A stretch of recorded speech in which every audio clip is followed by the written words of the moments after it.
Okay, hi. So in this video, we are going to look at the distributions associated with coin flips, or Bernoulli trials, if you would like. So, and by distributions, I mean families of distributions. So distributions associated with a sequence of IID Bernoulli trials. So what do we mean by that? So first of all, IID means identically or independent, actually, sorry, independent and identically distributed. Okay, so when you have an IID sequence of random variables, these are random variables that are independent. That means that the outcome of one does not influence the other and vice versa, and also mutually independent. The outcome of any k of them, probabilities of that outcome can be decomposed into product of probabilities, and they're also identically distributed.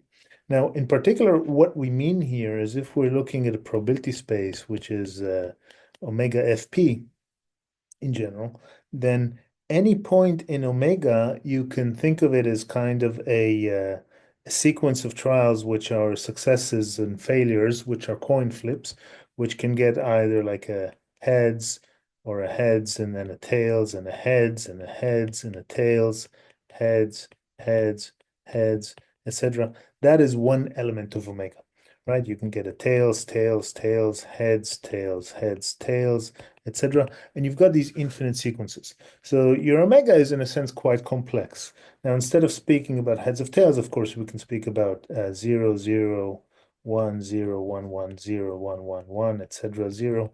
There's not, I didn't do this to match this one exactly, but zeros and ones are like tails and heads or heads and tails, however you'd like, okay, or different binary sequence, etc. Okay, so these are kind of the underlying elements of omega that we have. And the idea of this probability space is if you call AI the event that coin flip I is one, or heads if you prefer that language, right? Then when we look at probabilities of the form A I1 and intersection A, I2. So these are some arbitrary indices, I1, I2, and up to some A, IK for some collection of indices, I1, I2, up to IK, right? So these are all, this is kind of a collection of indices, I1, I2, up to IK, which are elements of the natural numbers to the power k, right? So that's a tuple of indices, and where ij does not equal ik when j does not, well, ij does not equal il when j does not equal l. Okay, so just some collection. You're picking some specific sequences. This would be, for example, I1. This would be I2. This would be I3. This would be I4. So when you take any such intersection, the assumption of the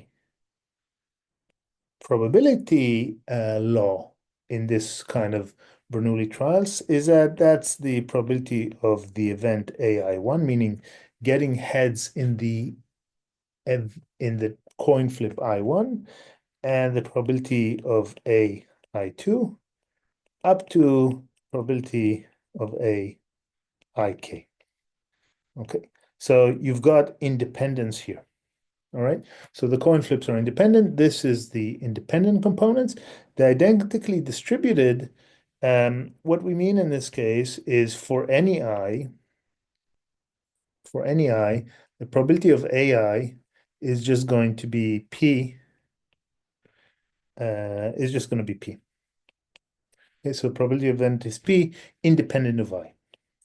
Okay, so a coin flip has, well, if it was a symmetric coin, P would be half, but in general, P is some number between 0 and 1. So you could say P is in the open interval 0, 1. It's not so interesting to just speak about all ones or all zeros, and some of our distributions break down in that case. So this probability space that has these coin flips induces a few very popular distributions, or we should say families of distributions. Okay, that's what it does. So if you remember, a random variable x is a function from the sample space to the reals in general, but of course it can also be to some set A, which is a subset of the reals, right? For example, A can be your natural numbers, or it can be your integers in general, or it can be something else. All right. So that's what a random variable is. Now here we're taking in omega, we have this kind of a point in omega is some sequence that of this infinite sequence of Bernoulli trials. And we're going to look at a few different random variables. Okay. We look at the random variable, which I can call here x Bernoulli. That's a very basic one. It just puts us on the number line on the point on either 0 or 1, and it really just cares about, we might as well say, the first event. Okay, so if the first event is 0 or tails, it's a 0, otherwise it's a 1. That's kind of a boring one, but that's the building block for everything else. We're going to speak about a random variable which we call x binomial. So that one is going to put us on the number line between 0 and 1 and 2 up to n. So there's not going to be one binomial random variable. There's a binomial random variable where we specify the n. So n is like a parameter of this random variable. And what it does is it looks at the, so if you call this a binomial, so it looks at the first n trials, and it says how many of them were successes. So, in the worst case, you're going to have all zeros. So all of them were failures or tails, if you would like, or whatever. Okay, and you'll end up here. And in the best case, all of them will be successes, but it's going to put us someplace between 0 and n. That's going to be x binomial. Now, for both of these, there's going to be also a parameter p, which is just and that's a parameter associated with how many, the probability, as we said before, the probability of an individual coin flip. What's your success probability, right? Something between 0 and 1. So P is something between 0 and 1. P is something between 0 and 1. Now, a third type or family of random variables. So this is a family of random variables because it's parameterized by P. So it's a family of distributions, we can say parameterized by P, or family distributions parameterized by N and P. A third one is what we'll call X geometric. We're not going to use this notation X sub Bernoulli, X sub binomial, X geometric further, but it's just kind of in this, when we look at them all together, it kind of makes sense.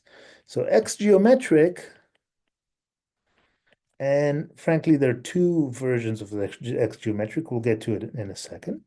You can think of X geometric as the number of trials you had to do until success. So if your point in the sample space was, this point in the sample space was 0, 0, 0, 0, 1, and then some other stuff, which we don't really care about, this would put us in an X geometric 1, 2, 3, 4, 5. So let's see, we had 1 trial, 2 trials, 3 trials, 4 trials, 5 trials. It puts us here. That's where the random variable puts us. Again, a random variable takes a point in the sample space and gives us a numerical value. Okay, that's what X geometric will do for us, right? Now, this is a version of the geometric which actually starts from 1. There's going to be kind of a very close friend of it. We can call it X geometric 0, which what that one does is it starts at 0 because it doesn't say how many trials you have done. It says how many failures you have done. You see, so for this point in the sample space, there were 5 trials until the first one, but there are 4 failures. So it would put us in this case here. Okay, so the Bernoulli, just wrapping up where we have again, the Bernoulli gets values either 0 or 1. The binomial gets 0 and n. The geometric, well, it can get an unbounded, well, there's not a limit. Maybe the probabilities decay, or maybe they do, but there's not sort of a limit on the support of the random variable. So it can get values anywhere for probabilities can be on anything greater than 1, or here greater than 0. Okay. And the parameters of the geometric, well, that's just going to be p. Again, p and 0, 1, and p and 0, 1. Now, the final guy, and it might be that this guy is not in the course reader, but please consider it as part of the material, is what we call negative binomial. And this one is kind of a slightly more general one than a geometric. It generalizes a geometric. It has a parameter k. K is a parameter. This is number of successes needed. So what we're counting, if say k was 3, we're saying how many trials have we done until we reached k successes, 3 successes, right? So this geometric is a specific case of negative binomial. Negative binomial generalizes a geometric. That often happens with distributions. And again, the support now is going to be at the minimal number we can get in one version of the negative binomial is k, just like the minimal number we can get for this geometric was 1. So to get k successes, you have to do at least k trials, and if you're super lucky, you end up there, and you can still go and continue onwards. And there's actually a nice relationship just stating that between the negative binomial can be viewed as a sum of independent geometrics. Maybe you'll get to that in the end of the course, maybe not. I think maybe some sort of assignment, maybe yes, maybe no, I'm not sure. There's also one should know that there's also kind of a continuous version of the geometric is really the exponential random variable, the negative exponential random variable. Okay, there's a homework assignment that sort of relates between the two. And a continuous version of the negative binomial is the gamma distribution, which we'll study as well. So we say continuous, it's kind of in the same way that the gamma function is sort of a continuous version, if you would like, of a factorial, roughly. Okay, so there are these types of relationships. And I'll just say that there's also a negative binomial. I'll just write here NB. There's also a negative binomial which starts from 0. So again, it's just like this geometric which starts from 0. Okay, it counts how many failures there are. This negative binomial counts how many failures there are. So it's essentially the same thing. We're going from this geometric to this geometric. We go from this negative binomial to this negative binomial. Gives plenty of room for nice computation and examples, etc. So, well, that's a big manifest. One can spend quite a lot of time doing a lot of computations with these distributions, but let's just go through them one by one. Maybe we'll defer to the end of the video a few computations having to do with variance of certain of some of them, even the expectation, the mean for some of them, etc. Okay, so let's start with X Bernoulli. And now the way we would write that, it would say X is distributed Bernoulli, and we put here the parameter P. Okay, so this means X is when you see such a thing, what you know is, oh, I have a probability space, omega F P, and I have some random variable X, which is a function from omega to the reals, okay, to the real numbers, or to the integers, if we'd like, as we said here, to some subset of the reals, okay? And there is the distribution of that random variable, which can be described using either the probability mass function or the cumulative distribution function, depending which one is easier.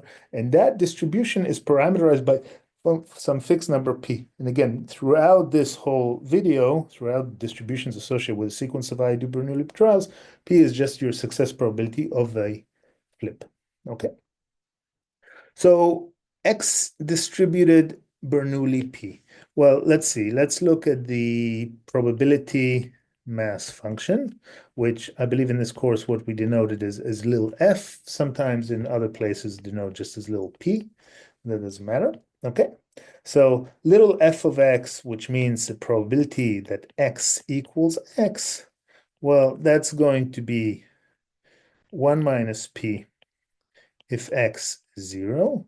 It's going to be p if x is 1 and 0 otherwise.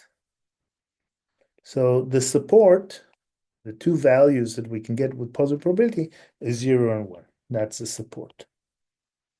Okay. Very simple. We can, of course, draw if we would like the PMFs. This is 0. This is 1. We put here a height of 1 minus p, and we put, say, here a height of p. And the sum of these two heights is, of course, 1.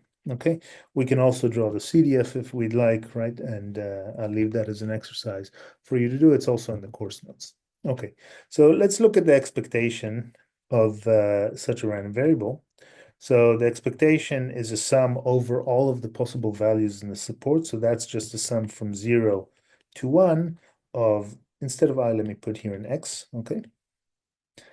X 0 to 1 of x times the probability mass function. So value times probability, etc. So in this case, it's 0 times 1 minus p plus 1 times p. So the expectation is just p. And that kind of makes sense. Okay. So on average, if you'd, and it also means if you're trying to kind of stick a rod here to balance these two sticks, okay, then you need to put it at the point P. So this distance needs to be P, so this thing doesn't tip over. Okay, that's what we mean by the expectation. Okay, good on us. Let's go to the variance. Okay, variance of any random variable can be described as the second moment minus the expectation or the first moment squared. Okay, so now we could have also written this in kind of the more explicit formula of the expectation of x minus the expectation squared. This one kind of makes more sense as we're doing expected values of deviations from the expectation, right? But this is sometimes more of a working formula. It kind of helps us do more. And of course, you can get from this one to this one by, or you can get back as well, just by opening the squares. And you'll see that, or you would have seen that in the lectures. All right. So what we want is the second moment. All right. Pausing. Okay. So sorry about that. Just a phone call. So we were here computing the second moment. So the second moment is, again, the second moment, so it's kind of, you can look at this, by the way, as the expectation of a function of the random variable x, where that function h of u is just u squared. Okay, so that is still sum, if you'd like, x from 0 to 1 over all of the support of h of x times f of x. Okay, instead of h of x, I'll now just write here the function value x squared, or the function expression x squared. Okay, so that is 0 squared times p plus 1 squared times, sorry, that's 0 squared times 1 minus p, I should write, plus 1 squared times p, and that's still a p. So we see that the second moment is still a p. And that means that if we plug this in the variance, so the variance of x is the second moment, that's a p, minus the first moment squared, that's a p squared, or p times 1 minus p. Okay. Now, just kind of interesting perhaps to plot this. If you plot now this, what you're plotting here is just the variance of a Bernoulli random variable as a function of the parameter p, what you'll see is that it's kind of this inverted parabola, which is maximized at half with a value of variance is a quarter there. That quarter doesn't matter much. but it's actually kind of interesting to see that you get maximal variance when P is a half. Okay, so that's the basic stuff we wanted to say about Bernoulli. Of course, you can still take this random variable, do as an exercise, draw its CDF, its cumulative distribution function, or write its CDF. You can also compute the moment generating function and the probability generating function of this random variable, and that's what we had to say about Bernoulli. Okay, more to come, and now we are going to go to binomial random variables. That's going to be a more general story.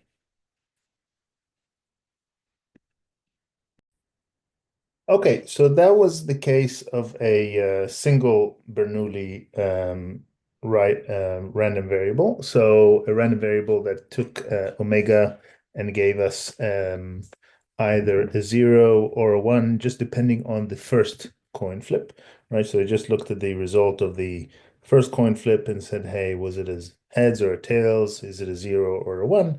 The binomial random variable, which is our next topic, so x distributed binomial, um, and this time it has a parameter n and a parameter p. So n is a non-negative integer. Well, sorry, strictly positive integer, and p, as always, is a number between 0 and 1, a real number between 0 and 1.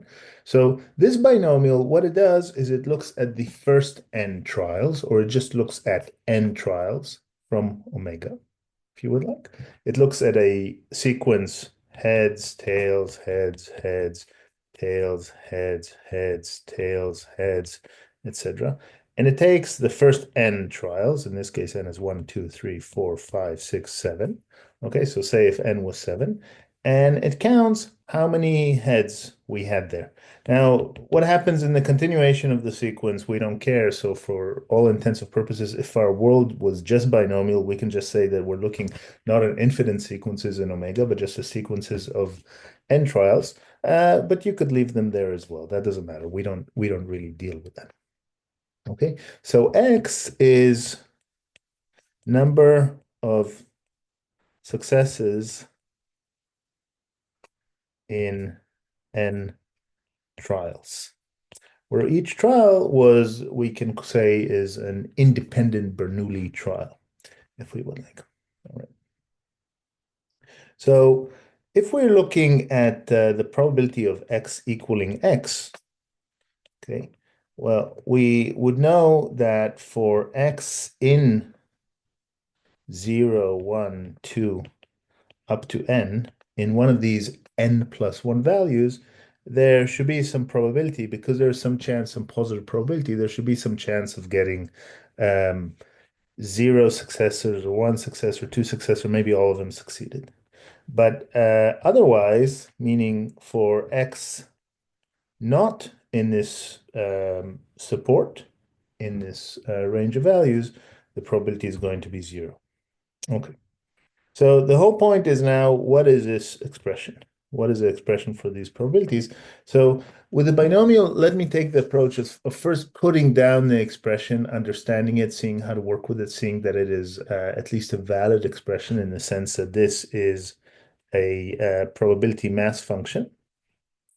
And then let's present the derivation of that expression. Okay. So, and I can't stress enough, the binomial distribution is one of the centrally important discrete distributions. There's no question about that.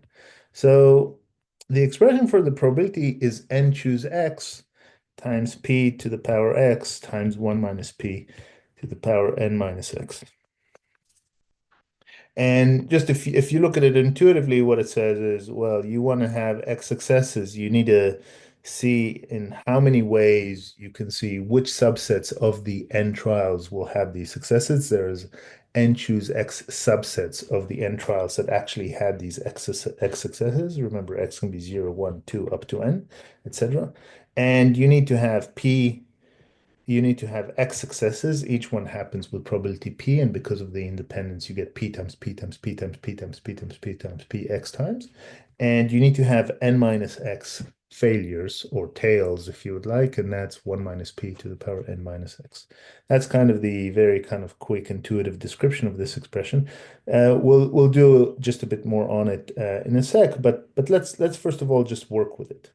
So the first thing we want to check is if this thing PMF, right, is f of x a probability mass function. Okay, I've told you that that's a formula, but maybe you don't believe me. So, I mean, what do you want to see? You want to see that f of x is greater or equal than 0.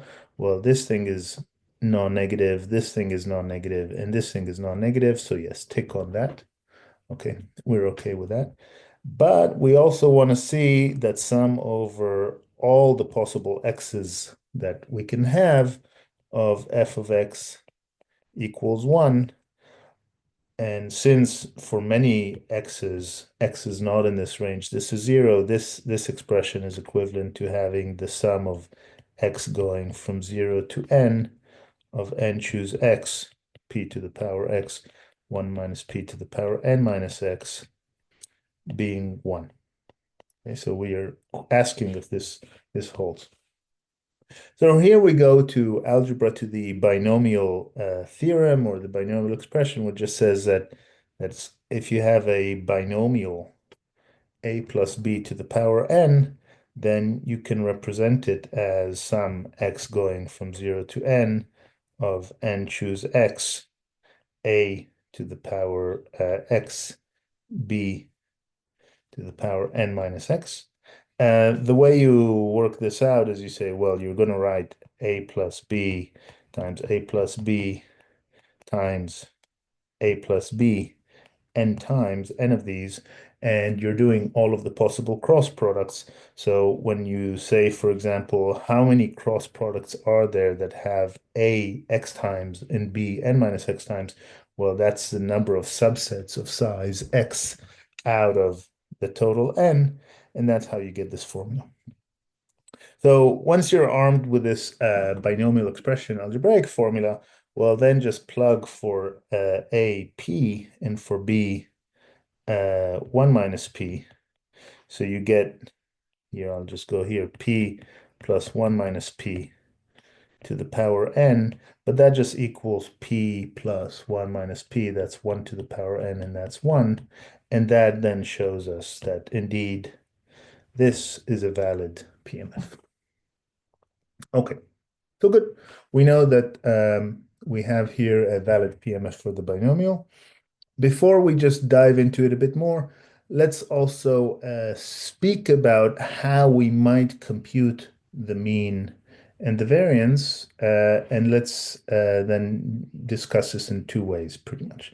So the mean of x, in most general terms, you'd like to have it as the sum over all possible x of x times the PMF times f of x, right? Now, since the support is only 0 to n, that would be the sum of x going from 0 to n of x times n choose x, p to the power x, 1 minus p to the power n minus x. And this is a pretty nice exercise to open up and deal with and do a bit of algebra. And when I say open up, what I mean is represent this thing as what it is n factorial divided by minus n minus x factorial times x factorial. And then notice that, this x here, for example, cancels this last x there, and do a bit of further manipulation and a few steps, and you're going to get to a very neat expression, which is NP. Okay, but this requires just a bit of algebra, and it is an exercise for you to do. It's not a bad one. So try to just work on this expression, getting to be that expression. Ask if you get stuck at some point, etc. It requires a bit of manipulation, etc. right? So that's one way of seeing that the expectation is n times p. Now let's just put some meaning in this expectation. So you're doing now 100 coin flips, or let's not call them coin flips because coin flips are a bit 50-50. So I'm doing I'm getting 100 questions um, in like A, B, C, D type, A, B, C, D type multiple choice. Okay, so I have a multiple choice exam with 100 questions, and with each one has A, B, C, D, and I guess, and I guess. So then my P, well, for each individual question, if I just guess and if I assume that I guess uniformly and that A, B, C, D are also there's no reason to guess D over B or C over A, or I just might as well guess. So a good model is that P is a quarter. So then X, the number correct, is binomial 100. That's my n parameter and a quarter. Uh, so on average, my expected value is 100. That's this times a quarter, or n times p, and that's 25, right? So your expected score should be 25, and that kind of makes sense. All right. But again, the algebra here is a bit nice. I'm inclined to do it. Maybe at the end of this video, maybe not. I'm not sure because this video might be a bit long, but go through the math of doing this.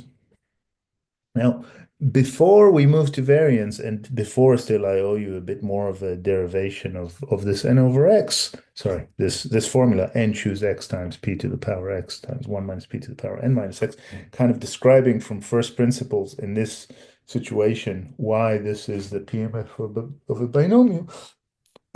Let's just look at a different way of getting at this NP, which is actually much more instructive.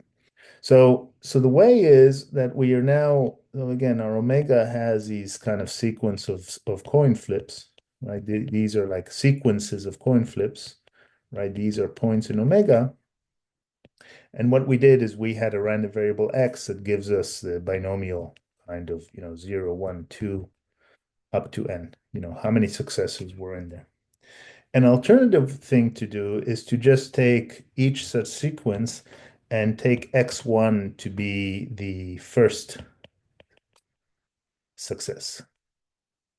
And just another random variable, x sub 2 is going to be the second success. So when I say first success, so it's either, is it 0 or 1? Was it a success, yes or no? Is the second one a 0 or 1? So I'm going to now have such n random variables. That's the nth success. And you would already realize that each one of these, each one x1 and x2 up to xn, each one of them xi on their own right is distributed Bernoulli p, right? Bernoulli p, by the way, is just you can also verify here. If you take n equals 1, you'll just see that this is just a special case of of the Bernoulli distribution. Okay, just to in a bit of a digression, if we do n equals 1, then what you have is 1 choose x times p to the x times 1 minus p to the 1 minus x for x in 0, 1, right? A binomial, that's a binomial with n equals 1. Now, this PMF might not look exactly like this PMF, but think a bit more, because 1 choose 0 is 1, and 1 choose 1 is also 1. So this whole term here actually is not needed. And this guy here, you could have written in Bernoulli, you could have said that that's 0 otherwise, and it's p to the power x, 1 minus p to the power 1 minus x for x in 0, 1. Right, so observe that if x is 0, then this thing is 1, and this thing is 1 minus p, and that's exactly what you want. And if x is 1, then this thing is 1, and this is just p. Okay, so we see that Bernoulli is a special case of binomial. Okay, so binomial generalizes the Bernoulli distribution, not just one trial, but n trials. Okay, now going back to what we're doing here, we're saying, okay, if we have n random variables and Bernoullis, and that's each xi. So x here was just a way, x kind of looked at that point in omega and told us how many successes were there. Well, a different way to write x is just to say x is going to be x1 plus x2 plus xn. Okay. And so you could have said, hey, to implement this function of the sample space, what I do is I have n such simpler functions that just take the individual coordinates and then I kind of combine them into this summation, right? Okay. So it's kind of nice that x is the sum. So a binomial is the sum of these n Bernoullis. Now, these Bernoullis happen to be independent, but actually it doesn't matter for this particular computation because as you would see at some point, probably quite soon, is that the expectation of a sum of random variables is the sum of the expectations. It does not matter if they're dependent or independent. In this case, they're independent, but that doesn't matter. So then the expectation of x is the sum I1 to n of the expectation of xi. And the expectation of each Bernoulli, well, you computed already from first principles. You've seen that that's just p. Okay, so that is sum I1 to n of p, or just np.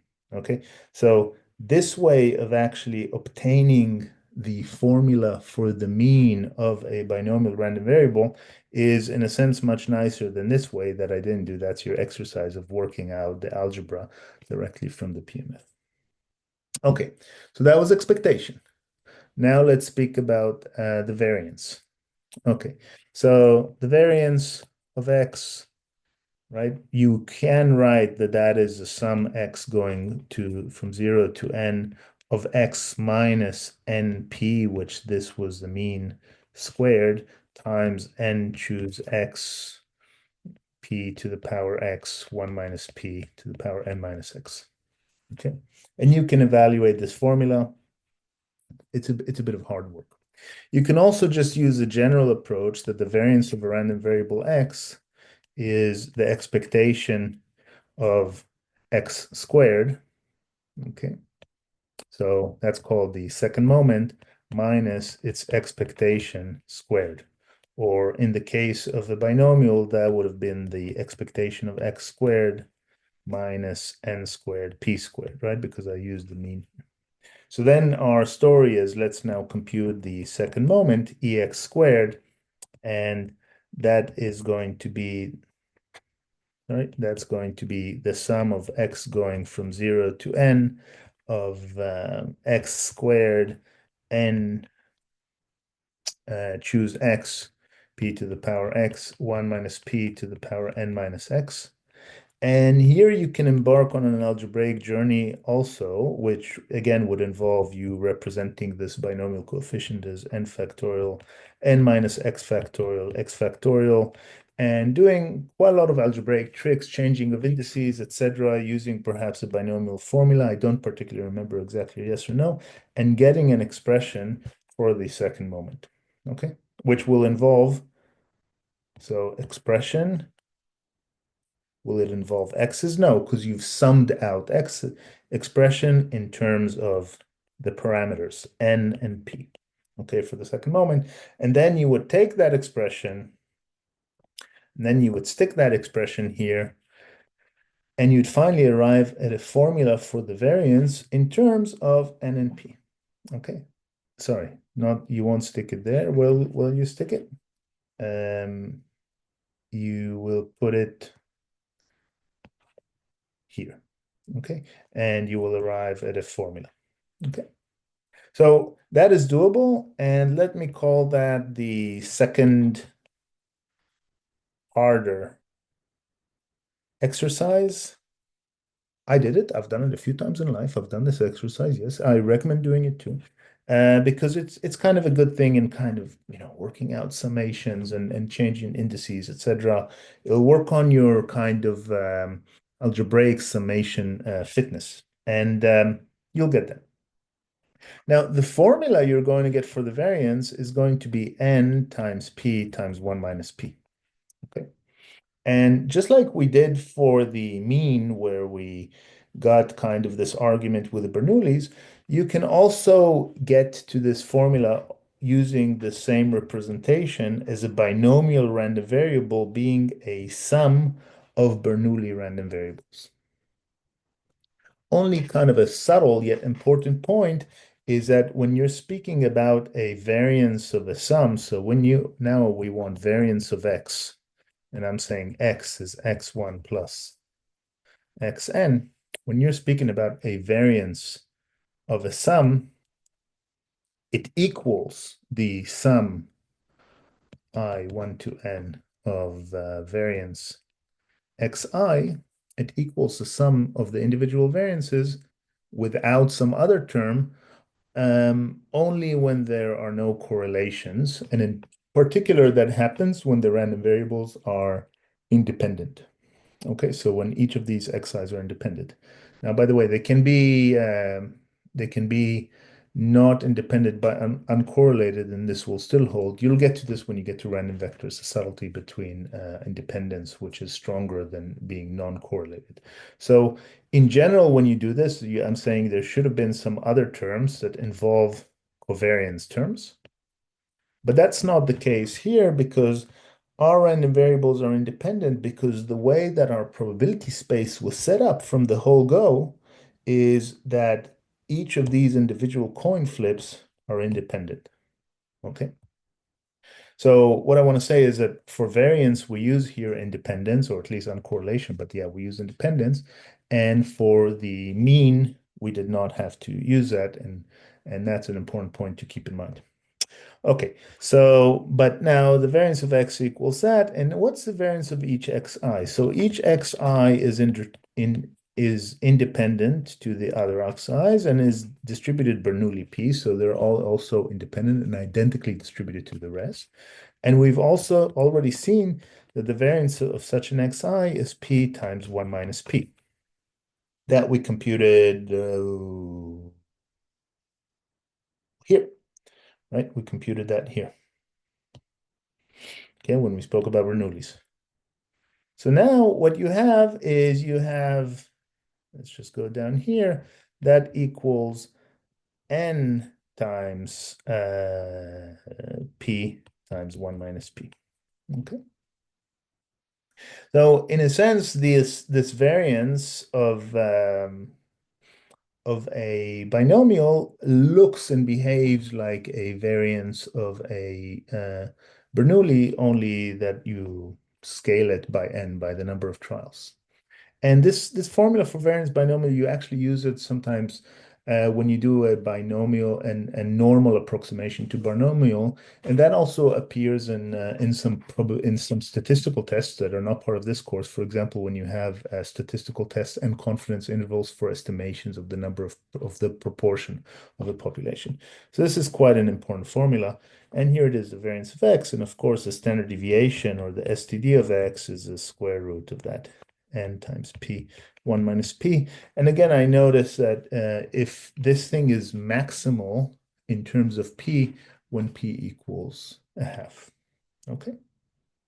That's all. That's a variance. And again, you can work it out in a much harder way without using kind of this neat representation. All right, so we've got binomial random variable. We know it's PMF. We know it's mean, we know its variance. Do we know the CDF? CDF. So f of x, well, I mean, we know that for x less than 0, it's 0. We know that for x greater or equal than n, it's 1. But for x in for x in the range, for x greater or equal than 0 and less than and less than or equal than n, if you'd like, or less than n, okay? Do we have an expression? Well, just for simplicity, let's just speak about integers x just first.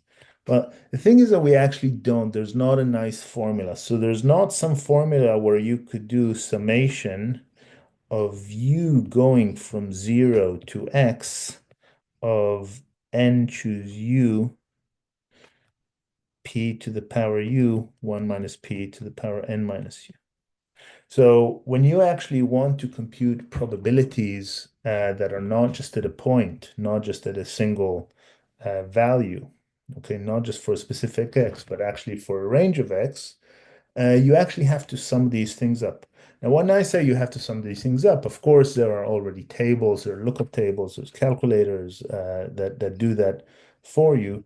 But binomial is one of those quite a few random variables that does not have an explicit expression for the CDF. Okay. And now as the final thing, just for binomial, let's a bit more, understanding a bit more on P of x equaling x being n choose x p to the power x 1 minus p to the power n minus x. So let's understand what we mean by this. Well, we know that what we mean by this is all the omegas, all the points in the sample space, such that x of omega equals x. Okay. So we're speaking about all of the points in the sample space, all sequences. So when I say sequences, it's sequences of heads, tails, tails, heads, heads in that sense, okay? All sequences that have x heads in first n, okay? And, and let's not say in first n, let's just say our sequences are of length n for this purpose.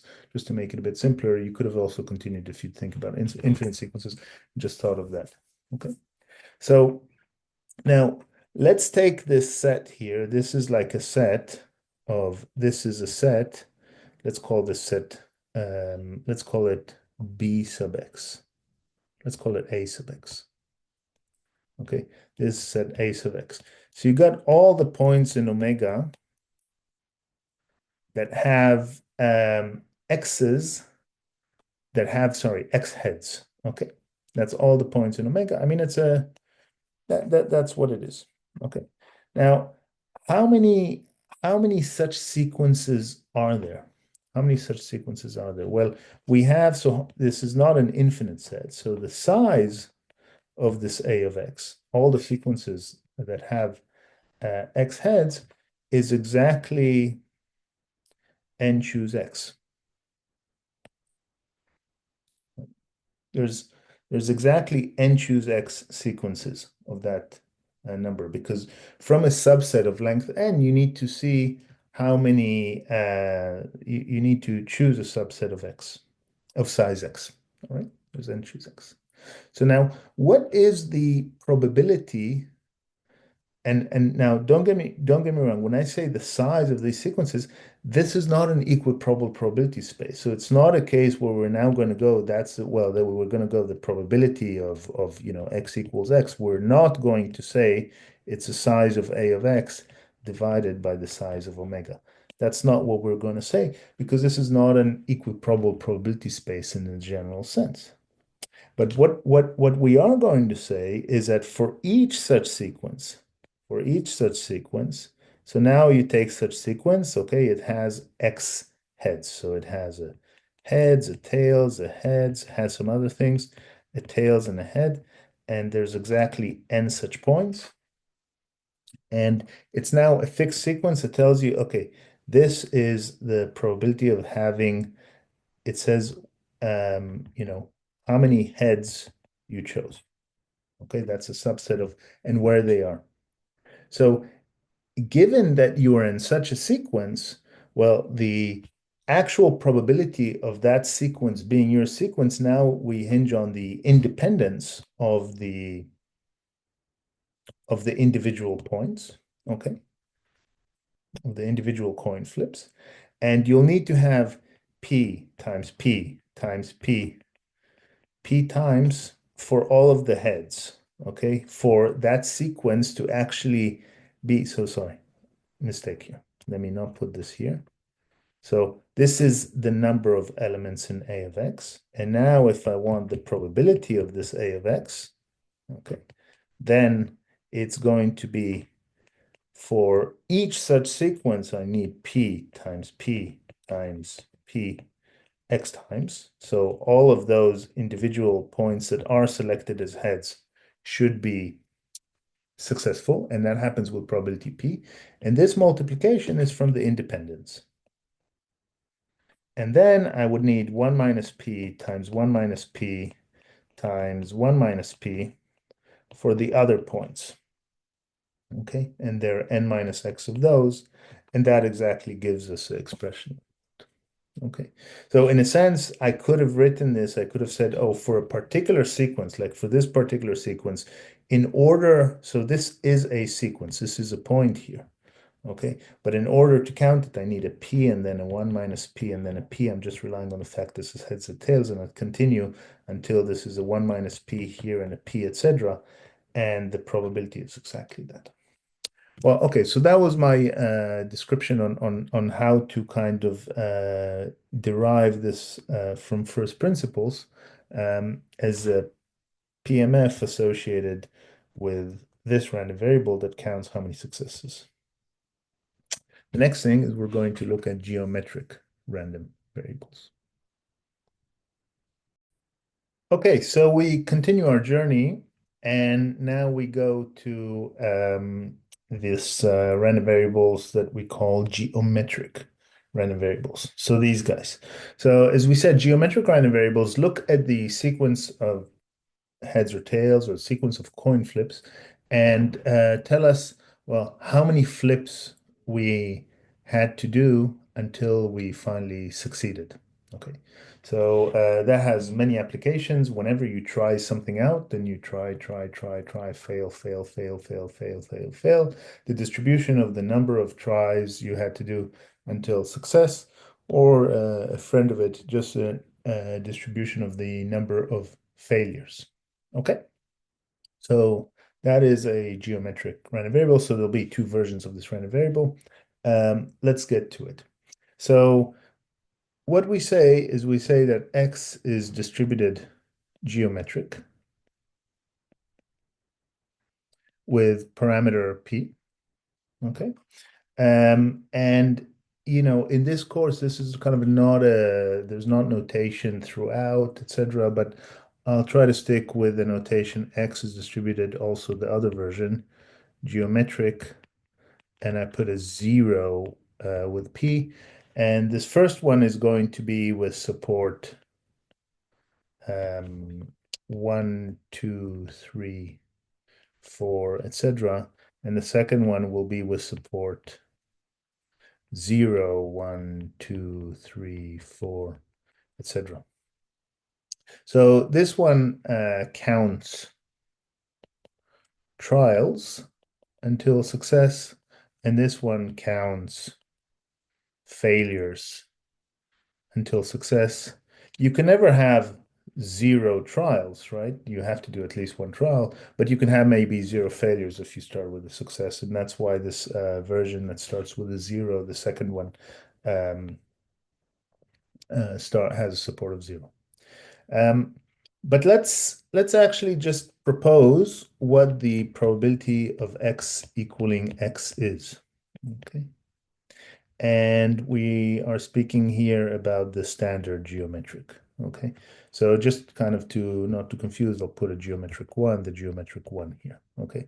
So what we know is that for X otherwise, meaning X that is not in 1, 2, 3, and all of the strictly positive natural numbers, the probability is going to be 0. And let's think about the event X equaling X.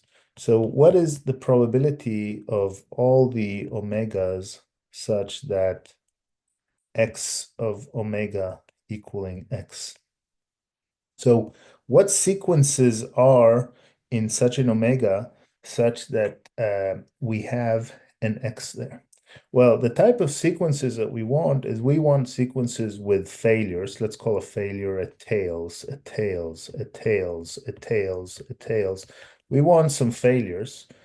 Well, how many failures do we want? Well, we want x minus 1 failures for this event to hold. Okay. And then we want a success, right? And then there's some other stuff in the sequence, but we don't care. Okay. So we're speaking about all of the sequences, all of the points in omega that have x minus 1 failures, x minus 1 tails, followed by a head. Okay. Now, since the structure of our omega, the structure of the all this kind of stuff that drives this coin flip distributions, or that things are IID, and that these events are all identically, they have the identical probability and they're independent, the probability of such an event is going to be 1 minus p times 1 minus p times 1 minus p times 1 minus p. That's the probability of all of these events to the power x minus 1. Okay. And then a success. Okay. And then a success. Right. So we claim that this is the PMF of this geometric starting at 1. Okay, from these types of arguments. And we'll check in a second that it's a valid PMF. And also for the geometric, we have a special treat. We can also get the CDF, or also easier, the CCDF, called the survival function, 1 minus the CDF. Let's just look at the version x equaling x for the geometric 0 version, and just write that out. Okay. So this one we're speaking about x0, 1, 2, etc. Okay, so it has kind of, if you would want one more element in the support, also a 0. Okay. And this one has otherwise 0. And let's see what we want to put here. So what does it mean that we had x failures? X failures. So it means that there are exactly 1 minus p to the power x failures, right? So it means, so if we were in a value of x, it means now, so imagine that there's a tails, tails, tails, tails. We needed 1 minus p to the power x of these. And then this needed to be followed by a success. Okay. So notice the difference between this expression, that's when the support starts at 1, and this expression, that's when the support starts at 0. In particular, notice this difference. We have an x minus 1 and an x there, and we'll make sense of it all in a second. Okay, so this is kind of the two versions of our geometrics. Most of the world, when they say geometric, they mean this guy.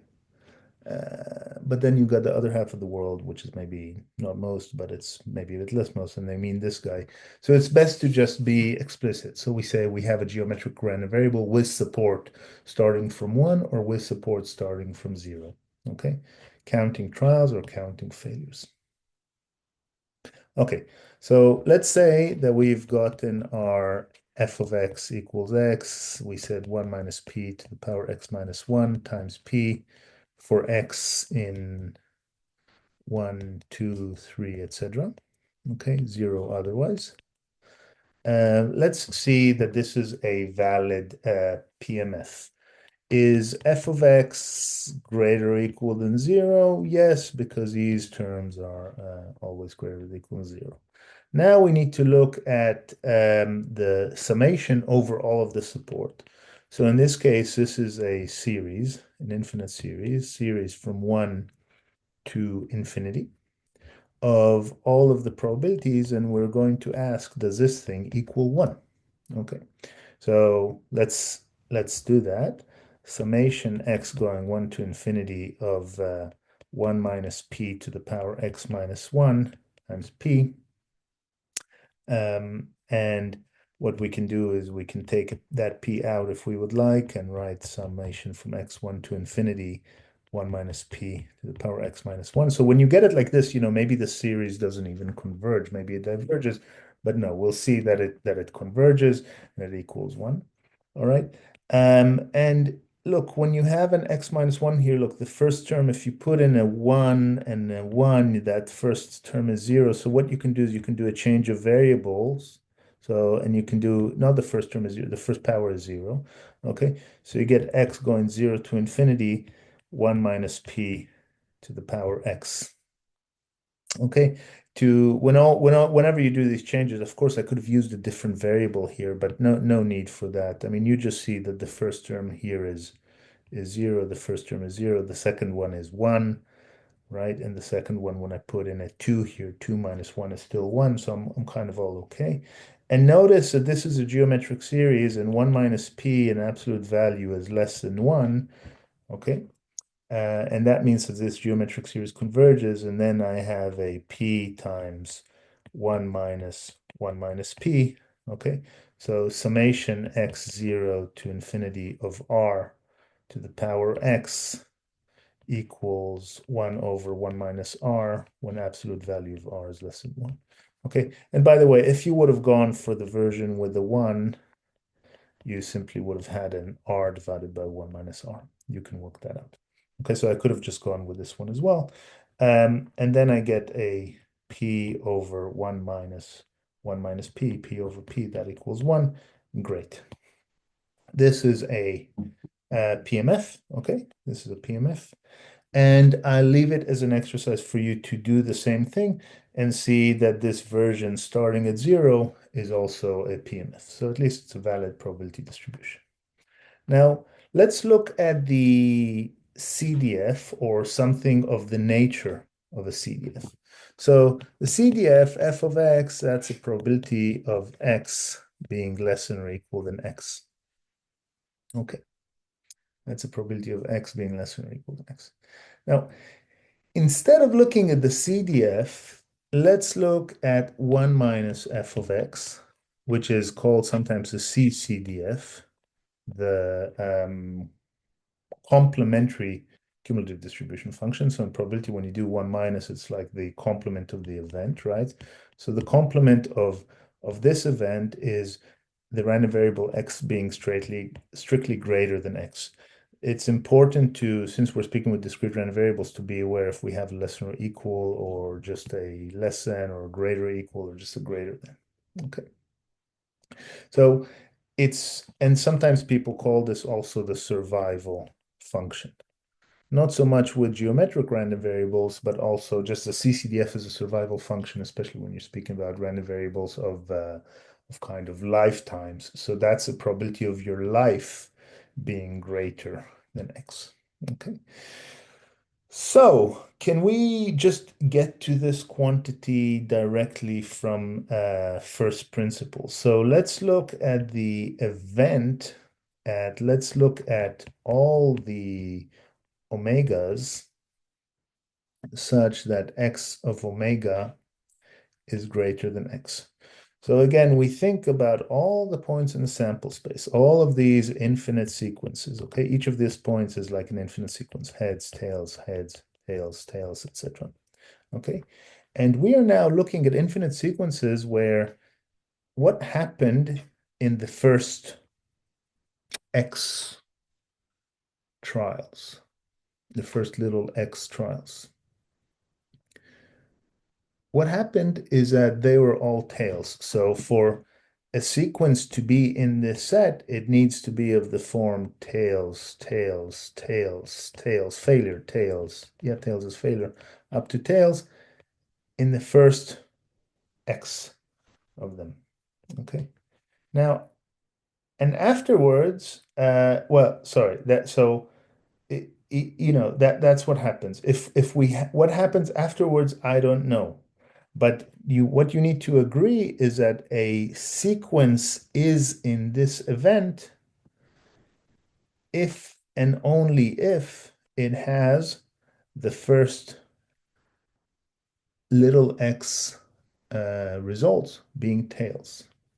So if you agree with that, then that probability is going to be 1 minus p to the power x. That's it. So we actually have here the CCDF, and hence if you now go back to the CDF, that's going to be 1 minus p to the power x. Okay. So this was an argument, this was, you could say, a probabilistic argument, if you would like, for obtaining this expression for the CDF.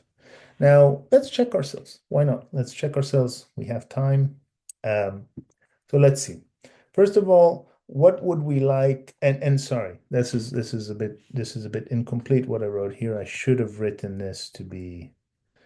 Let me just copy this and write it down. This is for x, let's say for x in 1, 2, 3. So all of this argument was good for x in 1, 2, 3. And in general, the CDF also has to do this. It has to do it has to be 0 for x less than 1.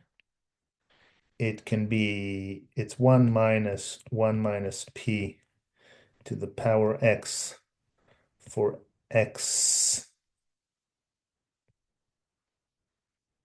greater or equal than 1. And just to be a bit precise, look, CDFs, they have to be defined over the whole real number line, right?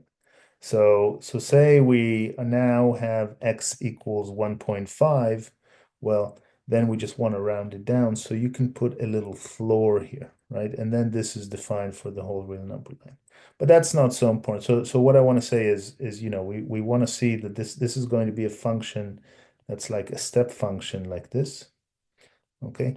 And it makes these steps onto with infinite steps, countably infinite steps, and eventually reaches 1. Okay, so you have to put this floor. This is properly the CDF. Okay. But this kind of this expression here is completely fine because we argued that well, because of our argument. Still, let's see that this makes sense. So let's first of all see what is limit. What do I want to do? I want to do what is limit x to infinity of our CDF. So that is limit x to infinity of this expression, 1 minus p. And I'm just going to omit this floor here. It doesn't matter much because, the limit x to infinity with this floor or not does not matter. So this is the limit of a function, but the floor makes it kind of the limit of a discrete sequence, but that really doesn't matter. So since this element is less than 1 in absolute value, that just equals 1. That's good. You can also check that the CDF is non-decreasing. And of course, just by this construction, its limit of x being less than infinity is, sorry, it going to negative infinity, limit x going to negative infinity, f of x is going to be 0. That's all good. You can also look at f of 1 just as a bit of a sanity check. So f of 1, we're saying that's 1 minus p to the power 1. We can put this floor if we want, but it really doesn't matter. Okay, so that is 1 minus 1 plus p, or that's just p. And let's look at little f of 1 that we've had here.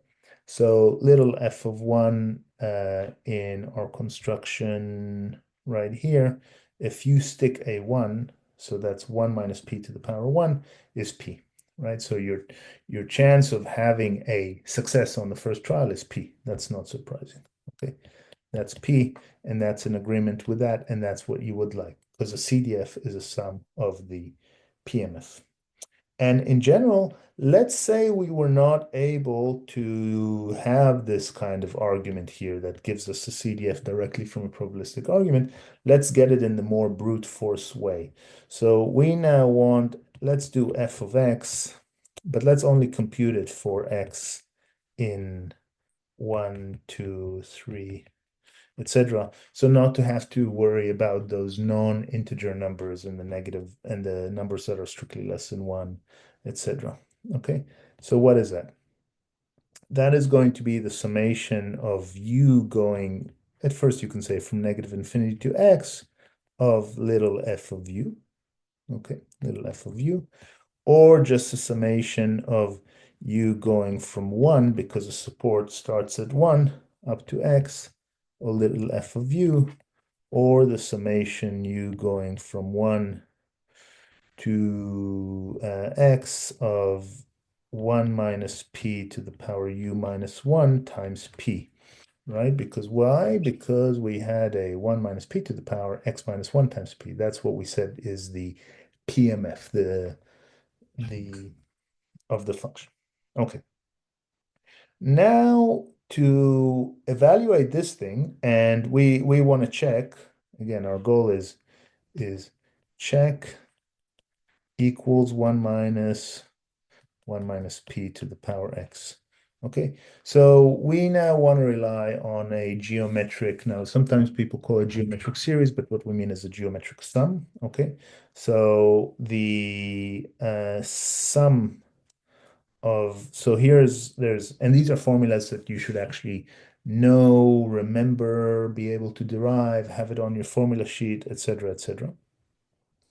So the summation of u going from 0 to k of r to the power k, okay, as long as r does not equal 1, because if r equals 1, then this is just k plus 1. So it's 1 minus r to the power k plus 1 divided by 1 minus r. This one this is the geometric sum formula. Okay. So can we use it here? Yeah, I believe we can. So the only thing is we need to do a bit of a change of the summation. So if we want this with kind of the different versions of this, if we want this with a 0 and some upper bound.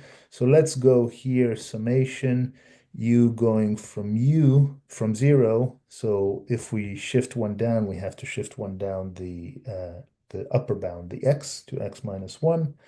And 1 minus p to the power u. Okay, and let's take that p, we just took it outside. Okay, let's see. So now I believe that this is in the same form, only that our k here is an x minus 1, and that's going to be p times 1 minus p, right? Because our r is 1 minus p, times 1 minus p to the k plus 1, so that's to the x minus 1 plus 1, so that's to the power x. Okay, and if we look at that just a bit more, that's going to be p divided, here you got 1 minus p, so that's p over p times 1 minus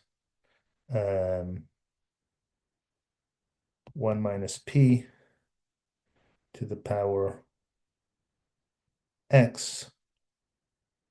And I'm really, really, really, really thankful that I didn't mess up the indices because I would have had to do this video again.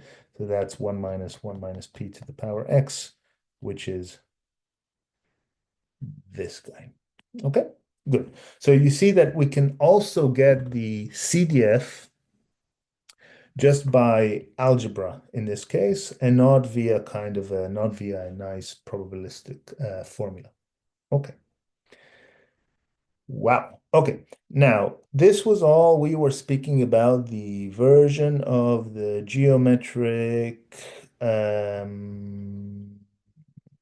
geometric, where is it? The geometric starting at 1. Okay. That's a geometric that counts trials. Okay. We also have, you can repeat this type of argument for the geometric of that starts at 0. Okay.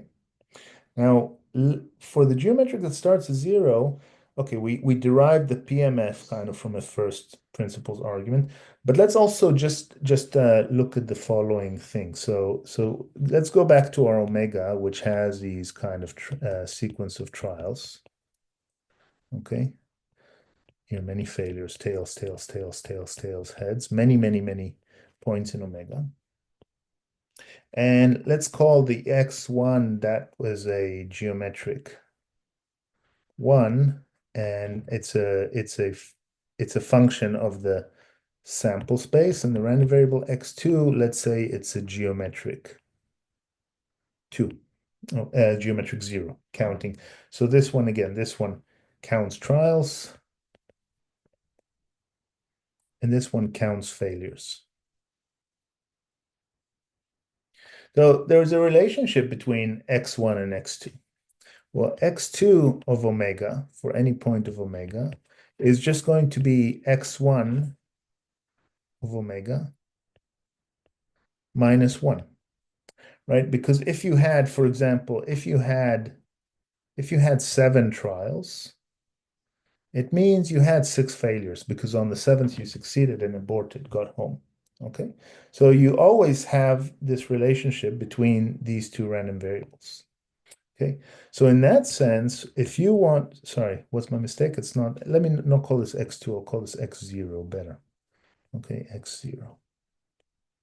Okay, so if I want something like the probability of x0 being equaling x, I can always write that's the probability of x1 plus 1 equaling x, right? I'm talking about all of the events omega such that x0 and x are all of the events in omega such that x1 plus 1 equals little x, or that's the probability of x1 equaling 1 minus, or sorry, x little x minus 1.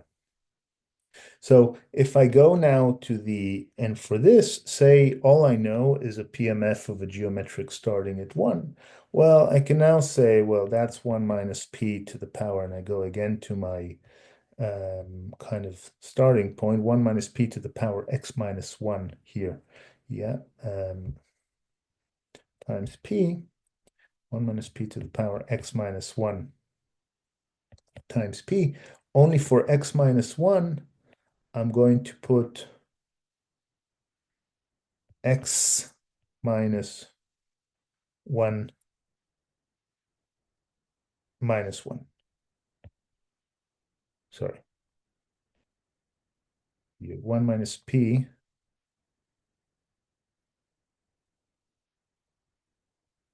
Okay, so I made a mistake here. Here's a mistake. So look, x0 is x1 minus 1. I'm going to put a minus 1 here. Minus 1. Yeah, this is a minus 1. And hence this is a plus 1. And then I'll do x plus 1 minus 1. Okay, so this x plus 1 comes from here. And this minus 1 is this minus 1. Okay. Let me just erase this here so the annotations stay clear. Okay. So that's x plus 1 minus 1p. And that equals 1 minus p to the power x p. Okay. Now, if you look at this expression, that's exactly, this is not so complicated. I just made a slight mistake with plus 1 minus 1. That's exactly the expression there. Now, you can do the same with a CDF, and you can also get the expression for the CDF if you'd like, of the geometric starting at 0, but we're not going to do that. Okay, now just 2 more expressions I will give you. So the expectation of x, which is something that you can compute from first principles as this summation from x going from 1, and I'm talking about x distributed geometric 1 first. Okay. Okay, summation x going 1 to infinity of x times the probability mass function or summation x going 1 to infinity of x times 1 minus p to the power x minus 1 times p. Okay. Now, this series is no longer a geometric series, but it will be you can obtain it in one of several ways. You can obtain it by taking derivatives of the geometric series, or we'll see other ways. It might be at the end of the video, might be not. Probably not because the video is very long. Okay, but you can work this out and get this to be 1 on p. Okay.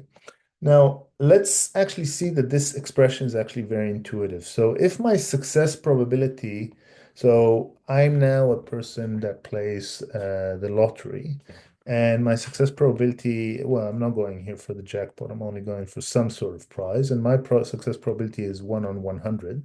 Okay, so on average, how many trials do I have to have until I succeed? Well, the expectation is going to be 1 over 1 over 100, so it's 100 trials. Okay, so that's what you get for the geometric one. I'll just say that the E of x for x distributed geometric 0 is slightly different. It's 1 minus p divided by p. And you know what? Just for the fun, let's just call, so I'll call this here x1 now, x1, and then x0, x0. And again, we have this relationship where x1 is x0 minus 1, or x0 is x1, sorry, x0 is x1 minus 1. So if I look at the expectation of x0, that is the expectation of x1 minus 1, and that is the expectation of x1 mine plus the expectation of the constant -1. Because the expectation of a sum of two random variables, we use this also with binomial, the sum of the expectation. Now, -1, that's a very, very, very, very boring random variable. It's just a constant, okay? So for any point in the sample space, it just gives you -1, but its expectation is still the number -1. So then you get 1 on p minus 1, or if you do common denominator, you do 1 minus p over p.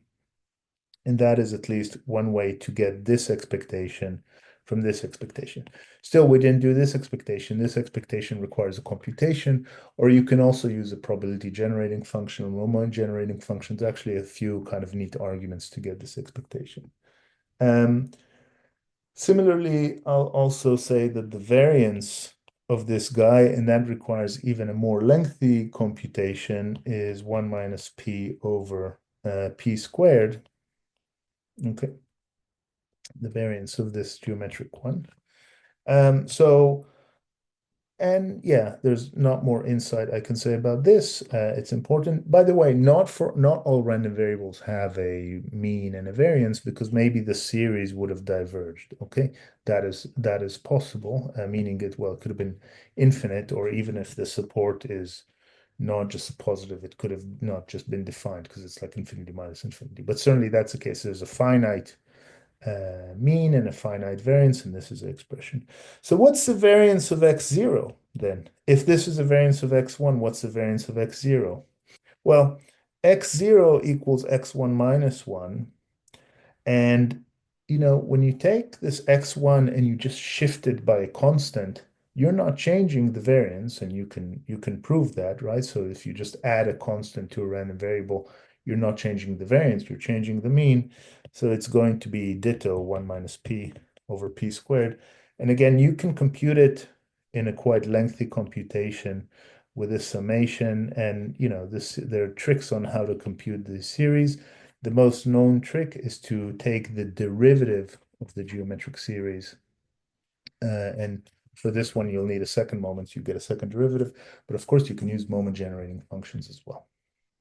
So that's pretty much what I wanted to say about geometric random variables. I really, really love them. They're beautiful because, first of all, this is the first random variable that you're seeing that has kind of an infinite support. Also, when you get to Markov chains, they kind of play a role because they have to do with kind of your resetting every time in a Markov chain when you get to the state. So the number of steps until returning to that state, and they appear everywhere in applications. That's it for this part. Next, we'll have the last bit, which is the negative binomial distribution. Okay, so we are now at the last distribution from these four families of distribution that we'll speak about, and that is the negative binomial distribution.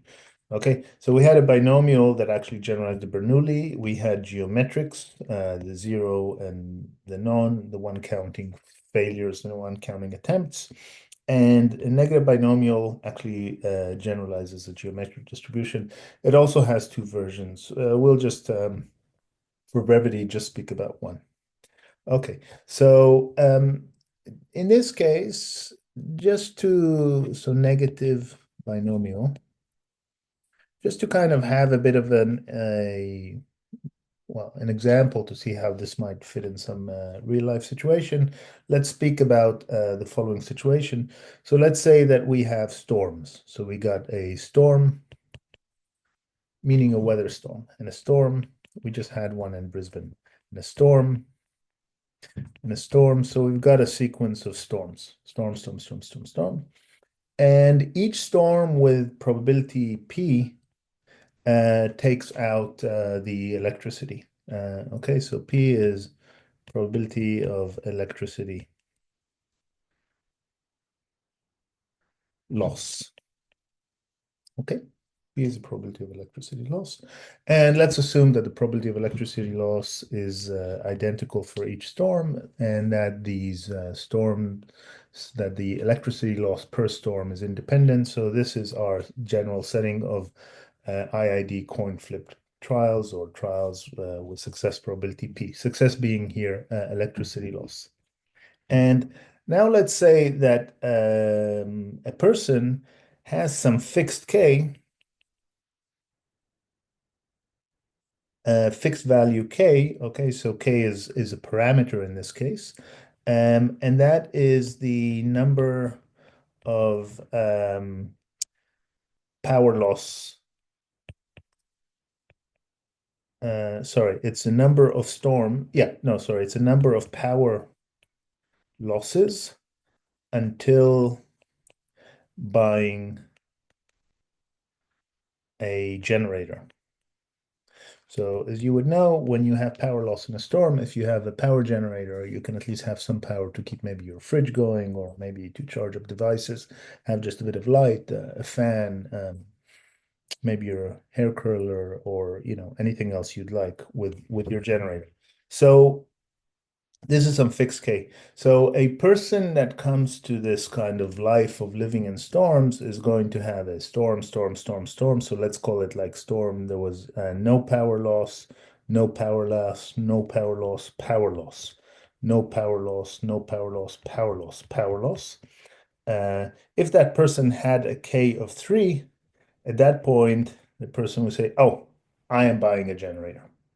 Okay, so buy a generator because we had 3 or K successes. Success here is a negative thing. It's a power loss, but at least it's successes towards buying a generator. Okay, so that's a parameter. So the negative binomial random variable counts how many trials until K successes. Okay, so K is a parameter that can be in the range of 1, 2, 3, etc. That's a parameter, but that's a fixed parameter. Now, if K equals 1, then this is just the geometric random variable counting trials. And in general, this just generalizes the geometric distribution, right? So we don't stop when we had a single success. We stopped when we had 3 successes. So X is distributed negative binomial. I'll just write n neg bin with parameters K and P. When P is as always as before, it's the probability of an individual success between 0 and 1. exclusive of 0, exclusive of 1, and k is the parameter of the number of trials needed. Sometimes you'd see this parameter written as r of something else. So let's try and work out from again, first principles, what would be the probability of x equaling x? And we're speaking here about x in k, k plus 1, etc.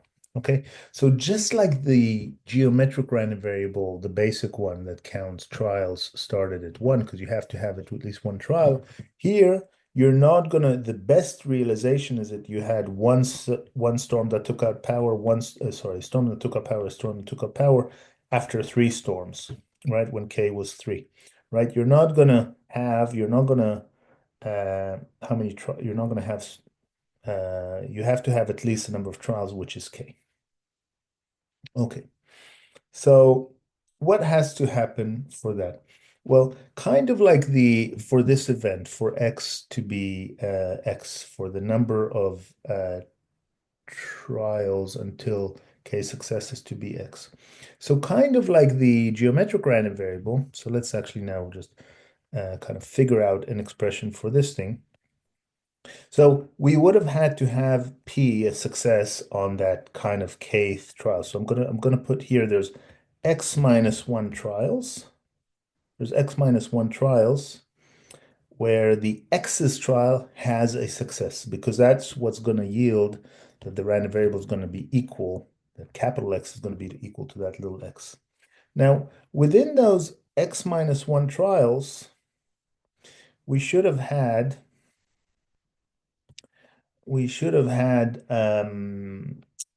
x, we should have had k minus 1 successes, or I'll just write successes. And the complement of that, which is x minus 1 minus k minus 1 failures, right?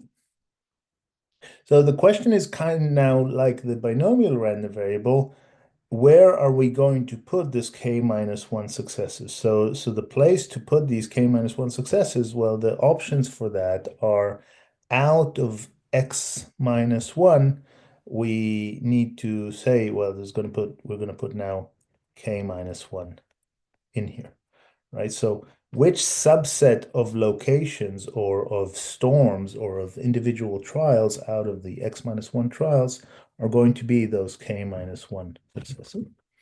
And then, well, just like the binomial, given that if these are the situation where the successes are, then we have p to the power k minus 1 successes.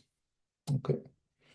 And the complement of that, 1 minus p on x minus 1 minus k minus 1, which is just x minus k failures. And then we multiply all of this by p, okay, for that one final success that actually yielded for us k successes. So this expression here is a generalization of, in the geometric, of this expression here. Okay. In fact, let's see in a second. Let's go back and see that for k equals 1, we get 1 minus p to the power x minus 1. Okay. So let's do k equals 1. Okay. So for k equals 1, we have x minus 1 over 1 minus 1, which is 0. So this is just going to be 1. Okay. So anything choose 0 is 1. P to the k minus 1 is 1. So there's nothing there. That's this. Okay. And 1 minus p to the power x minus 1. So you see, we just get this bit here speaks about what happened until that final success. And that is the expression x minus 1, k minus 1, p, k minus 1. And you can also just add that p to there, so you can just have p to the power k. So multiply, and then add the exponent times 1 minus p to the power x minus k. So I'm actually not sure why this is called negative binomial, but perhaps, you can look at this and see, hey, this kind of looks like a binomial, but don't get confused because the actual value of the random variable that you're speaking about, the actual argument to the PMF you stick here and here, right? Whereas this is actually a parameter. So if you're looking at this together with a binomial random variable, it's very different, right? A binomial random variable has support that's finite, just 0 to n, and these negative binomial random variables have support that is infinite, going from k to infinity. Okay. X, or let's say otherwise, 0. Okay. Now exercise is show that the summation of x going from k to infinity of this guy, x minus 1 over k minus 1, p to the k, 1 minus p to the power x minus k equals 1 to see that this is a valid PMF. Okay. You are not, unless k equals 1, we're not going to have very nice expressions for the CDF. So it's not like the special case of the geometric. Now, another exercise is consider the zero version. What do I mean by the zero version? Well, if you remember when we spoke about geometric random variables, we had a random variable that counted how many trials you did. And we had the version that counted how many failures you did, right? Now, here too, you might have, when you're speaking about this storm situation, in that specific example, you might have 0 failures until you get 3 power outages. So say you just moved to Queensland, you had a storm, power outage, storm, power outage, storm, power outage, 0 failures, okay? So you've got a version of this random variable, you can call it x0, which is just going to be x minus k, okay? And it will have a different PMF, but you can work out that PMF. And sometimes if you actually look at Wikipedia of negative binomial random variables, etc., you'll see the version that starts at 0. In a sense, it's kind of weird if you're just treating this as a distribution, not caring about the story. Why start the support of the parameter k and not at 0? So that's going to be the 0 version. So the PMF will be slightly different and the mean will be slightly different. The variance is going to be the same. Now, I will say that the expectation of this random variable that we are speaking about, so this is not something I just, for most random variables, I kind of know just the expectation just like that, but a negative binomial is not as kind of popular, okay? So, but the expectation here is k divided by p, okay?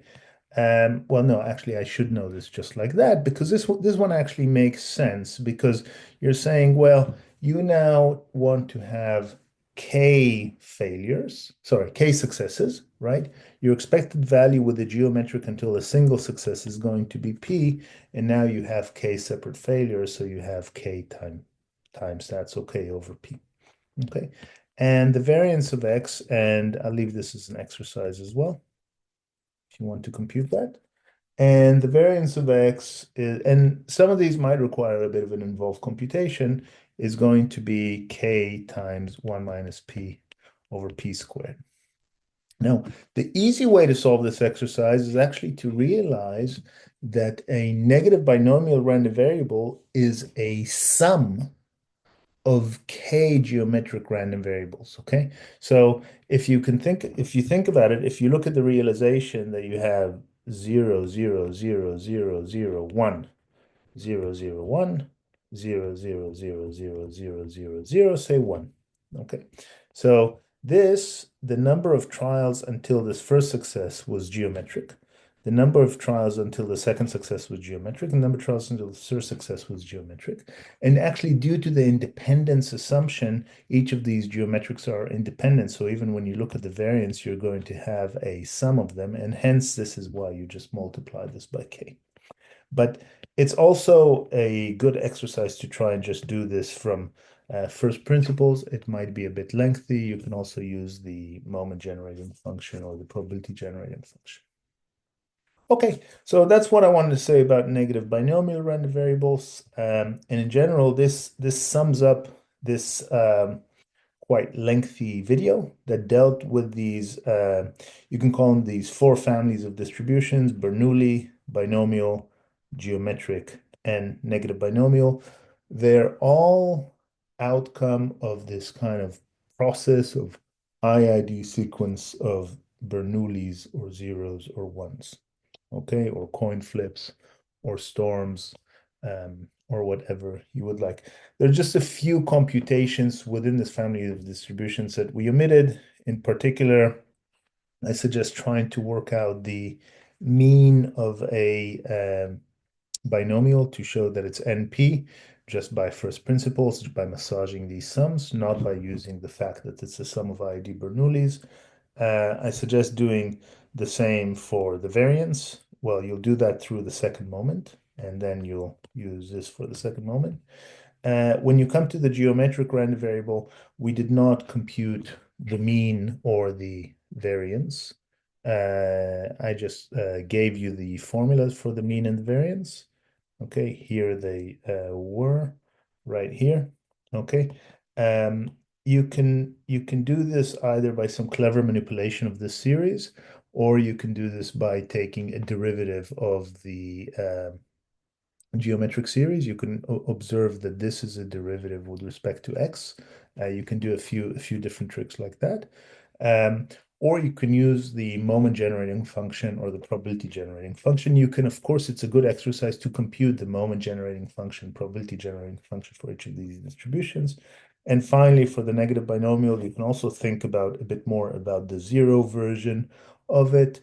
And you can also compute the mean and the variance, both for the zero version and the non-zero version. The variance would be the same for the zero version and the non-zero version because it's just a shift. Okay. And finally, I'll say that negative binomials can be viewed as a discrete version of the continuous gamma distribution, just like a geometric is a discrete version of the exponential distribution. All right. Hope to leave you with that and enjoy kind of digesting all this material. Bye.